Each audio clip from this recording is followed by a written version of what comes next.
Hello, I am G.A. Cross, and welcome to R and G at the Crossroad. And I'm Roosevelt. And first of all, we'd like to thank you for joining our program. We haven't been around for a little while. You know, vacation came up in the summer, and then some other things happened. But we're happy to be back with you guys. And today we're going to talk about finding your purpose.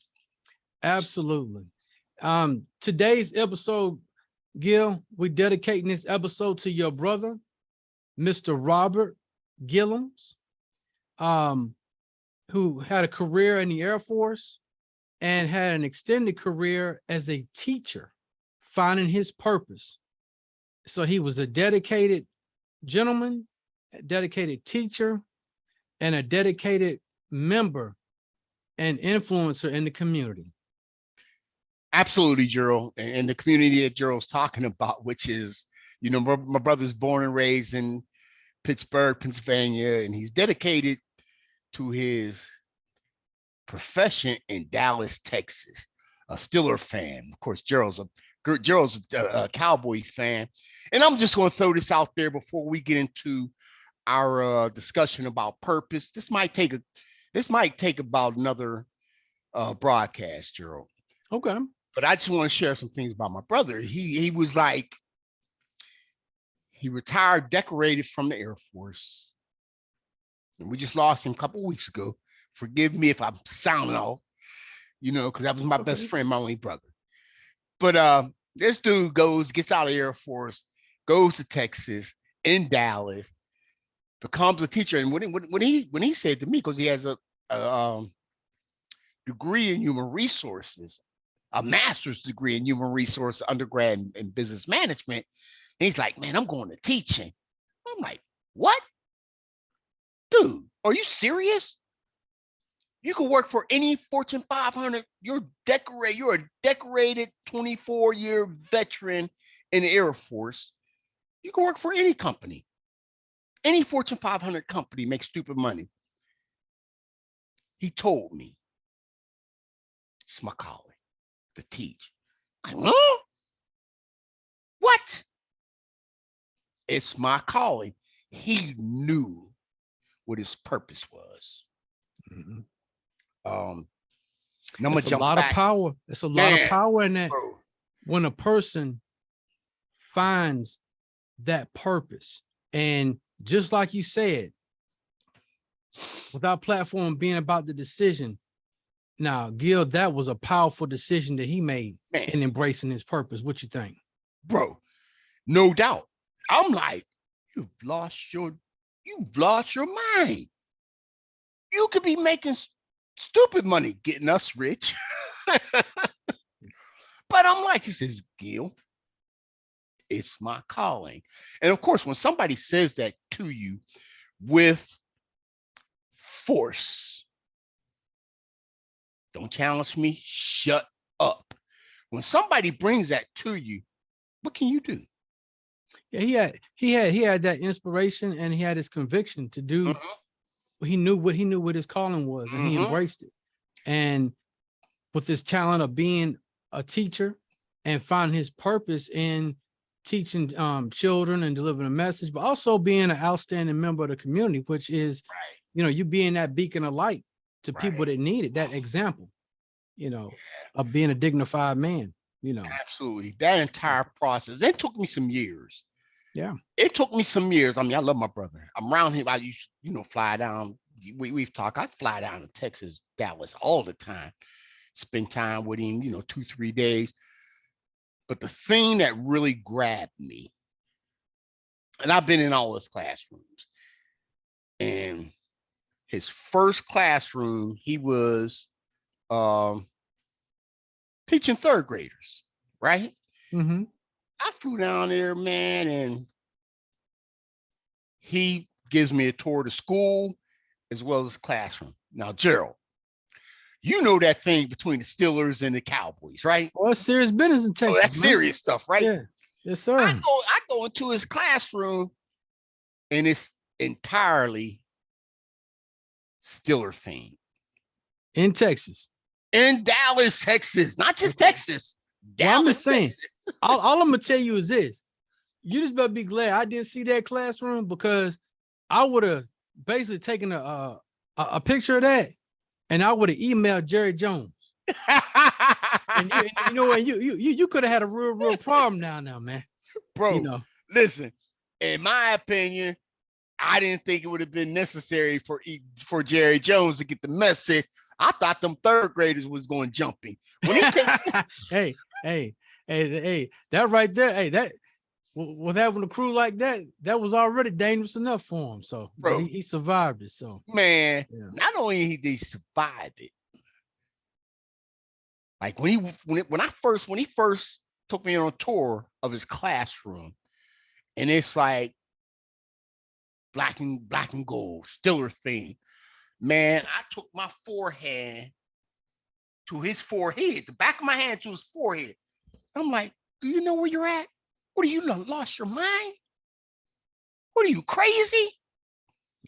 My brother said to me, he said, Gil, they're gonna learn today. No, he didn't say learn today. He said, Gil, they're gonna learn. Yeah. Well, all I say is, man, hey, you gotta be something to pull that off in Texas to do that. So, but he was definitely a hardcore Steelers fan down there. So, and he did it for 18, 19 years. And we're gonna move on. But the biggest thing one of the most impressive things, because after a couple years, because man, I have sleepless nights about these third graders jumping me, you know. But after a couple years, I finally said, yeah, he's in his calling. Because I ain't accepted it first, but I'm not going to go against what my brother deems his calling, or anybody. What everybody deems their calling, I'm not going against it. You know, and if it's something within my wheelhouse, I'm going to help you, and I'm going to inspire you. Absolutely. And the thing is that I think it is monumental in any person's life that they actually discover the purpose. And then the second thing is that decision that we always talk about on here, and that's the whole basis of our platform, is the decision to embrace your purpose. Mm-hmm. You see what I'm saying? So absolutely. In life, we are blessed, and God grants us a talent. And that talent could be many, many different things. Yeah, and now it could be multiple. Yeah, it could be multiple things. Yeah. And that talent of being able to relate to people, and that talent of being able to recognize your purpose, and then discovering that your purpose is to teach. So does that's it why get any better than that? Yeah, I mean, he made a decision to not only be the person that he was, but also to pass it on to the people that he taught. So that's why we're dedicating this episode, and to all the many, many people like him. Yeah. We just want to take this special time out to recognize him, his life, and and to say, we want to say thank you, Robert, for all that you did.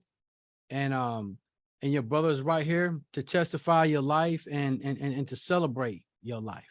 So. Absolutely. And we're going to jump into the topic, but I got to say this one thing. And you're That's okay. Go ahead, man. And the one thing, because after he started with the elementary third graders, and he ended up graduating, not so much graduating, but moved on. And because my first thing was that I had sleepless nights thinking these third graders and jumped them down in Dallas, But after a couple years with him being a teacher, and I spent a lot of time, I was flying down there all the time, being in the airline industry, I had that ability to be able to go down there often and spend time with my brother. And after a couple years, I'm like, man, he don't put a spell on these kids. But the craziest thing that my brother did, and I've been in all of his classrooms, he had 3 different classrooms. Gerald, the craziest thing that my brother did, he had a hall pass. Oh man, that was Stiller themed, right? I still don't know how that made it down the hallway.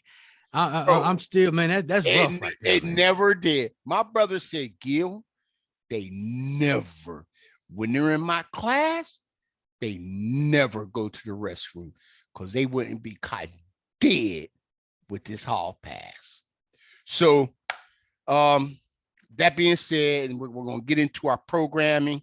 And like Gerald said, we're dedicating it to my brother. My brother was my best friend. And it ain't easy. It's not easy, but you know what?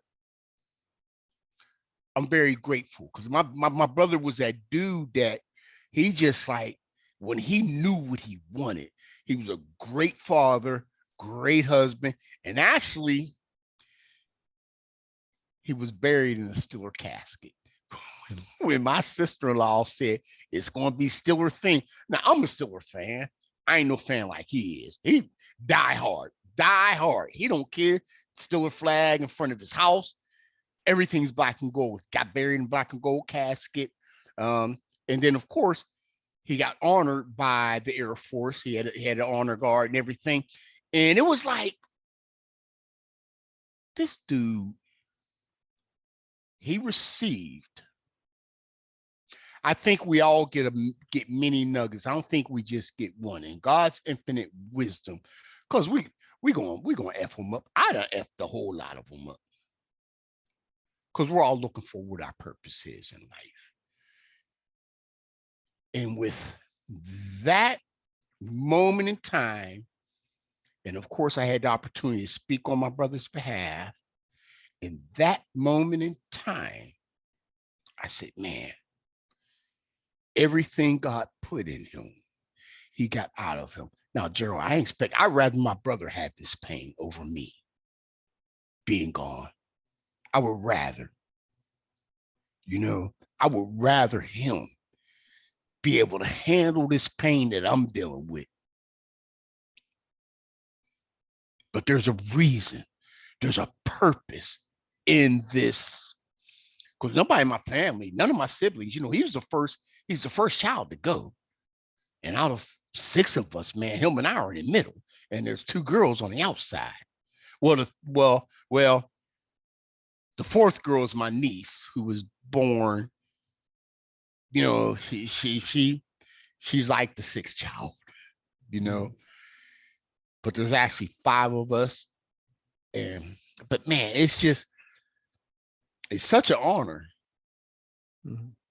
for him to have been my brother, man. And it's challenging. I deal with it every day. But you know what, man? I'm always going to honor his legacy. That's right. That's right. And by you doing that, he will live on, bro. Yeah. That's right. Yeah. So Yeah. you absolutely do that. You honor his legacy. And we're going to periodically mention him on here. So we're going to keep it going. That's cool. Absolutely. I would love that. I would love that, man. Because I shared with you how he wanted to come on and talk about what he does. And it's not going to happen, but he was like, when we first started this thing, I was anticipating him becoming our first guest when we started. Oh, wow. Man, that's powerful, man. Yeah. That's powerful. Yeah. And that's going to, and that's going to be something for us we'll discuss later, right. As far as, having outstanding people like that to interview, man, that we have to get it in and make sure that's on here, because, that's one that we missed that we probably should have gotten. So that's all I'll leave it at that. So. Yeah. And I'm there too, because when my family went down there, so we buried my brother on the 8th. My family was there a month and a half prior to. Now, ladies and gentlemen, my brother passed from pancreatic cancer. He had got diagnosed in September of 2020. And a year after that, I think November of 2021, he beat it. January of 2020. It was either December of 2021 or January of 2022. It came back. And one of the things I've learned through just some research and everything, man, when pancreatic cancer specifically, if it comes back with a vengeance. And he accepted it. He accepted it. And God gave my family an opportunity. And see, my brother passed on the 28th of July. And about a month and a half prior to that, my siblings, well, my Philadelphia family, which includes my mom and my two sisters, they go down there on a Tuesday. They're planning on being there for a week. And they called me up. We're down here with Robert, and you gonna come down? I'm like, okay. So if I can't get down there till Saturday, book my flight, I'm out. My sister in Pittsburgh, she books a flight, ends up leaving Saturday as well. Got there a couple hours before me. Now, brother, when I get there, I'm thinking like, I'll be laying up in the bed with my brother, rubbing his head and just comforting him, right? I get there. Now, of course, nobody picks me up from the airport, because my sister and my mom, well, my sister who was with my mom, my other sister, they rented a vehicle. Then they got my other sister who got there before me, who came in from Pittsburgh. They picked her up at the airport. When I get there, like, you're on your own. You're on your own, brother. So of course I got the Uber, and because I understood they didn't want to keep driving. If I would have been the one that got there before my sister from Pittsburgh got there, they'd have picked me up and then told her she was on her own, right? So, man, when I got there, my brother opened the door, man, and we're going to shed some pictures on our broadcast for a period of time in honor of my brother. He comes up, man. He opens the door, and dude, for 5 days now, mind you, my mom and my other two sisters from Philadelphia, they had already been there since Tuesday. I get there on Saturday. Opens the door. Now I got a cousin down there too. And bro, you wouldn't even know he's sick. But that just let you know this how, that right there says it a lot. When you're going through something like that and you're able to stand tall in the midst of something like that. So you have to recognize that, because that right there is, and it's a powerful illustration of character and just being a strong person. And the thing is, it lets you know, to me, I didn't, and the thing is, what it sounds to me from listening to you is that, to me, it sounds an awful lot like, not only was he being strong for himself, but that man was being strong for his family.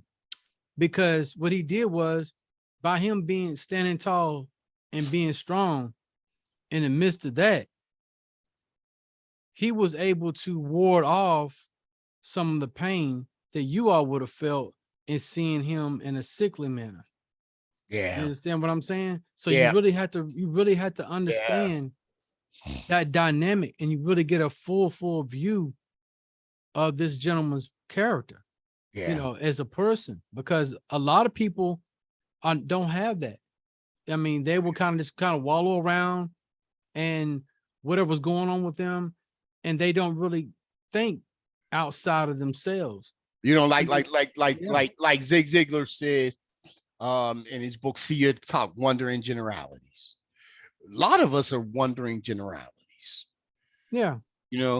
Because we can't for whatever reason, I'm not blaming it on anything. I have my own opinions, but that does not excuse anybody that breathes air to do something with what's in them. Because there's a lot of stories of people have had nothing, came from nothing. And that is key. Yeah. Especially when you've read the many autobiographies. And one of the things I was thinking about is, in order to find your purpose, sometimes you have to find out what your major concern is. And what I mean by that is your major concern may be to help people that are less fortunate.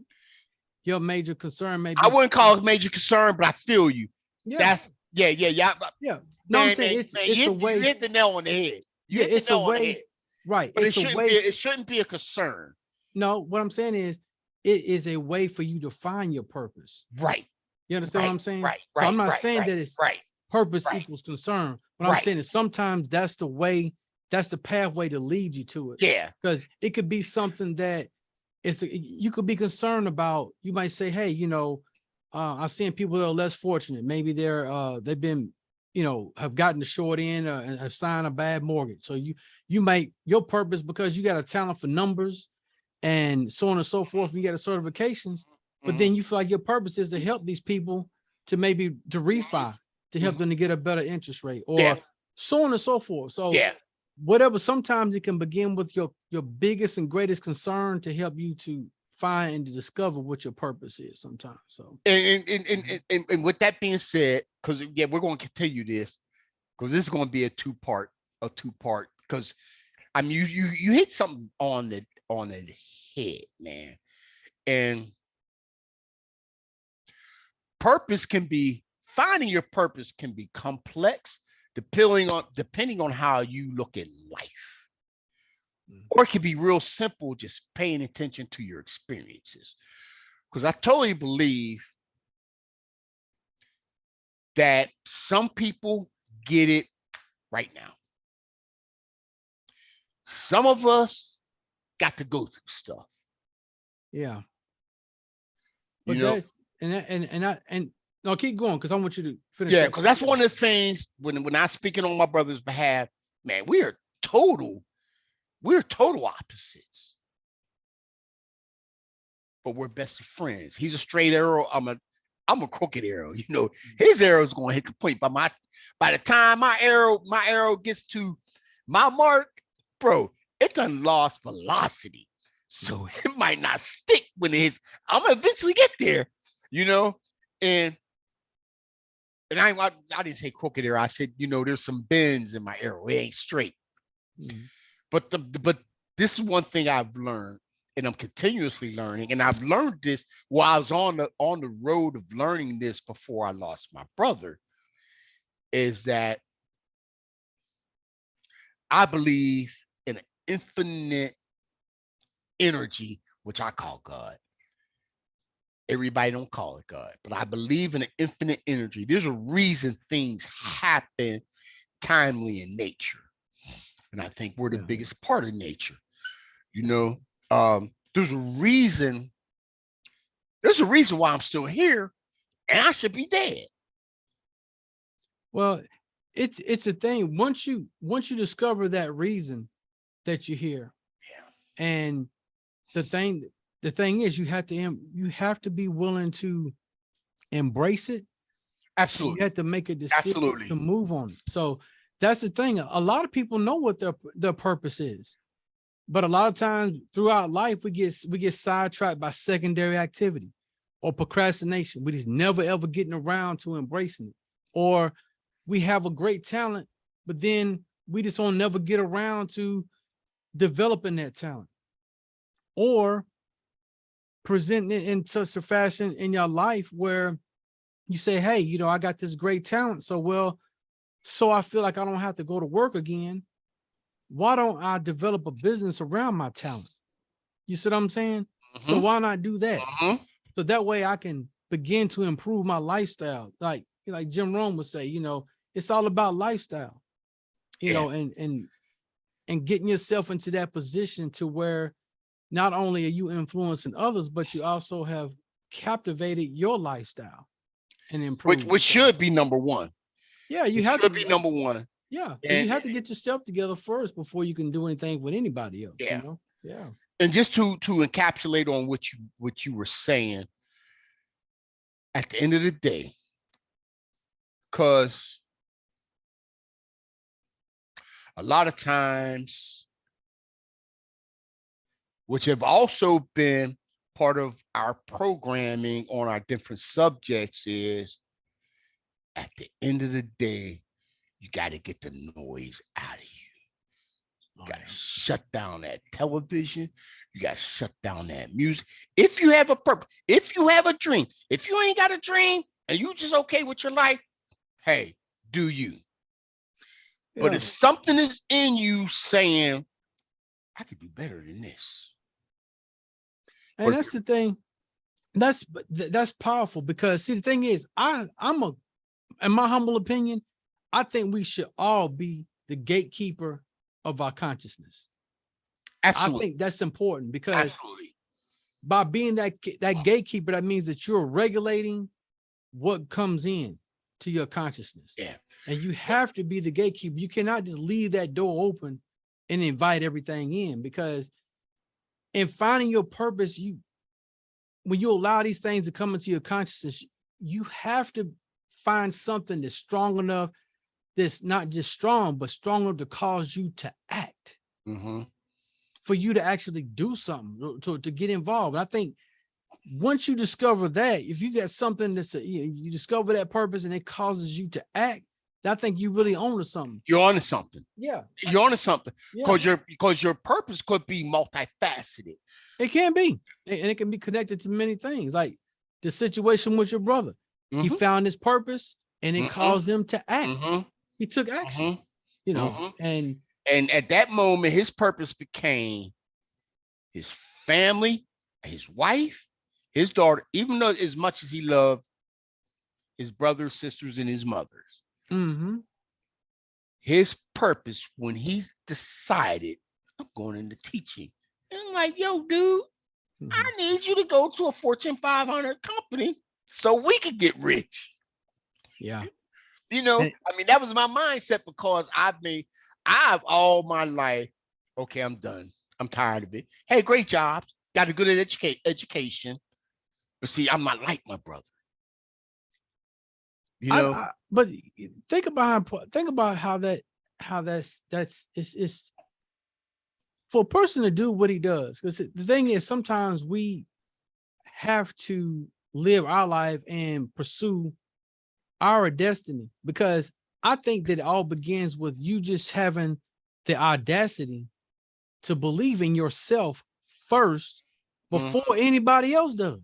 You see what I'm saying? You got to believe in yourself before anybody else does. And I heard Jay-Z say this, man. It rang resolute with me, man. When he said that, he was like, man, you got to believe in yourself before anybody else does. Yeah. And I think that when you do that, you have basically made that decision that you not only have you made the decision to believe in yourself, but you also have opened a door for you to have and enable supreme confidence. Yeah. You see what I'm saying? You know. Yeah. And you don't get that from association, other than you're associating with people that think like you. Right. Oh yeah. For the most part in this world, everybody knows we get knocked down. We're getting knocked down. We're going through challenges. Those that are successful, they know how to be successful.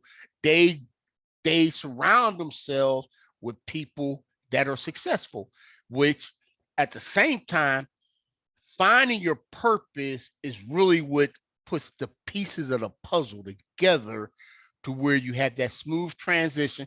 Because there's times in our lives, and faith is a big part of it. Faith is a huge part. And I think sometimes we get messed up because faith is the substance of things that hope for, but the evidence things not seen. We believe in what we see. And that's we've all been there, but we got to get out of there. We got to move from that place of what other people say, how other people feel, what other people think. It's about putting time into all the different broadcasts we've had come to this place.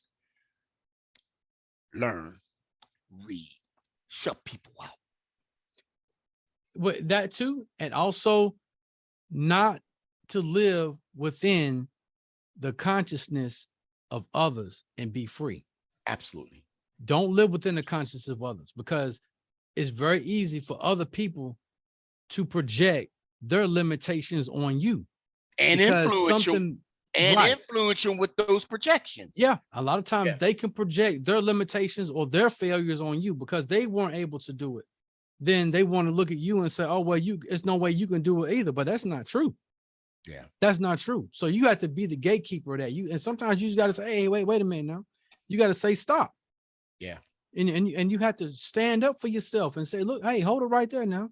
I'm not accepting that. I'm not accepting that as my fate. I'm not going to accept that as what my possibilities are.